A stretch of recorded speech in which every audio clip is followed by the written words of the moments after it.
بسم اللہ الرحمن الرحیم۔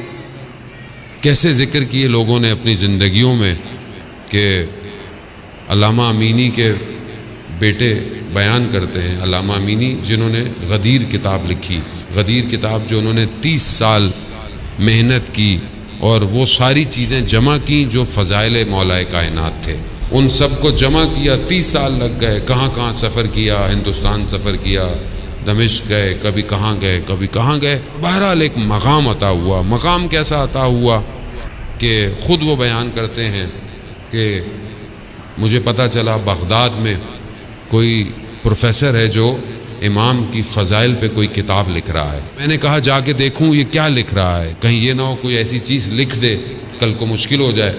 تو کہہ رہے میں وہاں گیا کہ جیسے ہی میں اس کے گھر داخل ہوا تو اس کے اہل خانہ سے ایک پرمسرت ایک خوشی کی کچھ صدائیں آئیں، جیسے کوئی خوشی آئی ہے گھر کے اندر۔ جب میں گھر گیا میں نے اس سے پوچھا کیا تم لکھ رہے ہو؟ کہہ رہے کیا؟ میں نے کہا مناقب امام علی کیا لکھ رہے ہو، فضائل کیا لکھ رہے ہو؟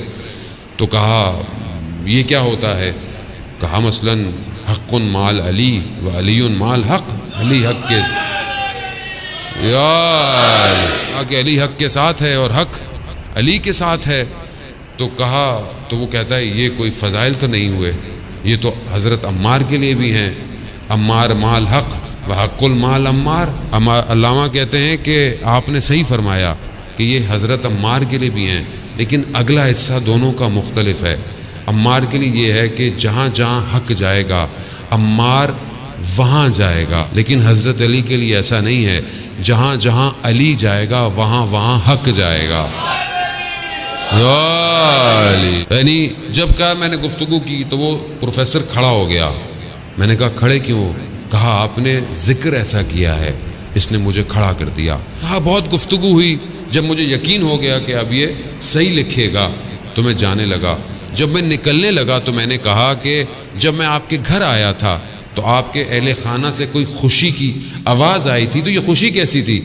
کہا کہ میری ایک بیٹی شدید بیمار ہے، اور جب بھی کوئی شیخ آتا ہے، کوئی عالم آتا ہے جو کہ ہمارے مسلک کا ہے، تو وہ ایک دعا دیتا ہے پرچی پہ لکھ کے، تو تھوڑی دیر کے لیے اس کی بیماری دور ہو جاتی ہے۔ تو ہمارے گھر والے سمجھے کہ شاید ہمارا کوئی شیخ آیا ہے، تو ان کے یہاں بھی وہی خوشی ہوئی۔ تو علامہ کہتے ہیں کہ اگر میں کچھ لکھ کے دے دوں تو کہا کوئی مسئلہ نہیں ہے۔ میں نے ایک پرچے پہ علی لکھا، پرچہ فولڈ کیا اور دے دیا کہ اس کو اپنی بچی کے پاس رکھیں، اور کہا متصل ہوا، کہا مولا اگر ٹھیک نہیں ہوئی تو کھول کے دیکھیں گے کیا لکھا تھا۔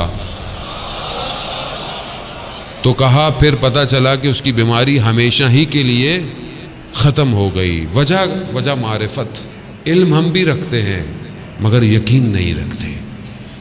جنہیں یقین تھا وہ ان منزلوں پہ کہاں پہنچے؟ ان کا بیٹا کہتا ہے میں نے خواب دیکھا والد کے انتقال کے بعد کہ روز قیامت ہے اور لوگ صف میں کھڑے ہوئے ہیں اور مولا کائنات جو ہے وہ جام کوثر پلا رہے ہیں ظرف سے۔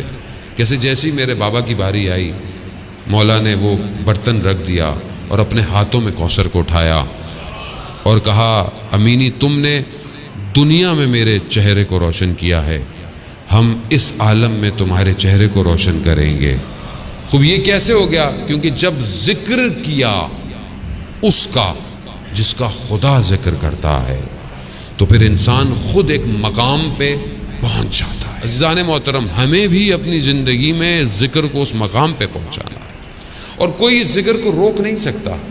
یہ جو دنیا تھوڑا بہت ادھر ادھر مائنس پلس ہو رہی ہوتی ہے، یہ تو دنیا کے قوانین ہیں، قاعدے ہیں۔ اس ذکر کو روکنے کے لیے تو انہوں نے 100 سال 70,000 ممبروں سے کوشش کی تھی۔ 100 سال 70,000 ممبر۔ ابن حدید معتزلی ہے، سنی ہے، شیعہ نہیں ہے، خود لکھا ہے اس نے شرح نہج البلاغہ کہ 100 سال تک 70,000 ممبر سے اس ذکر کو روکنے کی کوشش کی، مگر جرداق مسیح پھر بھی لکھتا ہے، کرسچن ہے، کہتا ہے کہ یہ وہ ہستی ہے کہ جس کے فضائل کو دشمنوں نے جو ہے وہ اپنے اس اندر کے عقدے سے چھپایا اور دوستوں نے جان کے خوف سے چھپایا، مگر پھر بھی اسی کے فضائل سب سے زیادہ ہیں۔ اللہم صلی علی محمد وآل محمد وعجل۔ عزیزان محترم، خوب اب یہ ذکر ایسا ہے، یہ ذکر انسان کو تبدیل کرتا ہے۔